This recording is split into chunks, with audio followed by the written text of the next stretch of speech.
Monsieur le ministre, la Cité internationale de la bande dessinée fête ses 30 ans, vous en êtes à l'origine. C'est encore un établissement unique en Europe. Quelles étaient vos intentions de départ en créant cet établissement? D'abord, reconnaître la bande dessinée comme un art à part entière. Il faut dire que cette reconnaissance progressivement avait été entreprise par le Festival de la BD à Angoulême, mais nous devions aller plus loin. Et avec mon équipe, nous avons mis au point toute une série de mesures pour encourager la reconnaissance des auteurs, des dessinateurs, des techniciens, des éditeurs de bande dessinée, enfin, l'ensemble de ce qu'on appelle la filière. Et à un moment, nous nous sommes dit, il faut donner corps, si j'ose dire, à cet ensemble de mesures, créer une sorte de maison internationale de la bande dessinée. D'où ce projet de cité internationale. Et nous avons confié à Roland Castro, qui est un des jeunes architectes en mouvement, il l'est encore d'ailleurs, et comme vous le savez, on a à l'intérieur de cette cité accueilli à la fois une maison des écrivains, un musée, un centre de recherche. Et disons que cette cité de la bande dessinée, c'est un peu le cœur et le poumon de la vie de la bande dessinée en France et hors de France.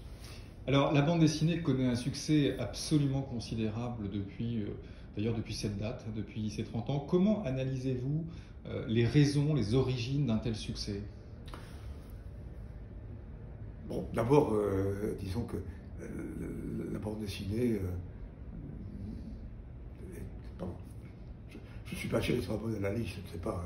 Disons que d'abord, la bande dessinée n'est pas apparue dans les années 80 comme une sorte de construction ex nihilo.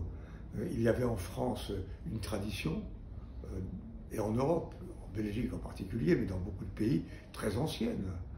Et il y avait depuis longtemps déjà des amateurs, des passionnés, des fans, disons, de la bande dessinée. Et surtout, c'est un genre artistique à travers lequel des auteurs, des créateurs d'un talent inouï se sont exprimés et ont suscité un engouement, un enthousiasme, une curiosité étonnante. Et alors la France n'est pas le seul pays, vous le savez, quelques autres, notamment le Japon, mais nous sommes aujourd'hui en France sans doute le pays qui soutient cet art avec détermination, avec force, avec fierté aussi. Nous fêtons les 40 ans de la loi sur le prix unique. Ah oui, pardon. Sur le prix unique. Quel serait l'accompagnement qu'il faudrait? La lecture décline, il y a eu deux ou trois études récentes qui l'ont montré.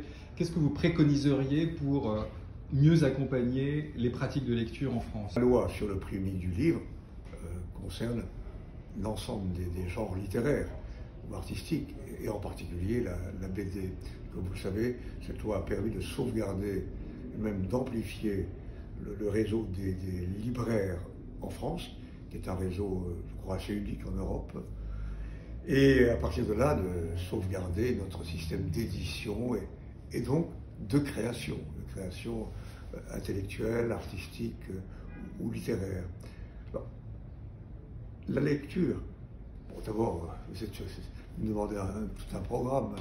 Je dirais que ça passe évidemment par l'école, pardon de dire une telle évidence. Non, ça passe aussi par la famille, si c'est possible, par l'environnement, par la passion que les parents éventuellement peuvent donner à leur lecture, et en particulier en pratiquant la lecture à haute voix. La leur, celle des parents, et celle des enfants. Lire à haute voix. Ce que j'ai moi-même encouragé à l'école, pour que l'enfant puisse s'emparer vraiment des mots, de la construction des phrases, et on comprenne aussi, ou on saisisse aussi la musique, l'élégance, l'harmonie. Non, disons, déjà pas mal de choses sont faites, disons-le, tout dépend des établissements. et des écoles. Ce que j'avais moi-même encouragé, c'était, la venue d'écrivains dans les établissements scolaires, sans aucune limite.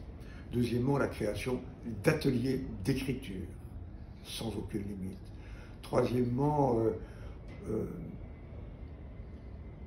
la pratique d'autres arts, notamment le théâtre, qui permet de s'approprier des textes, que les textes soient des textes de théâtre ou des textes de romans ou des textes de nouvelles, ce sont des textes. Donc le théâtre, pour moi, c'est un des moyens qui permet de s'amouracher, si j'ose dire, de l'écriture.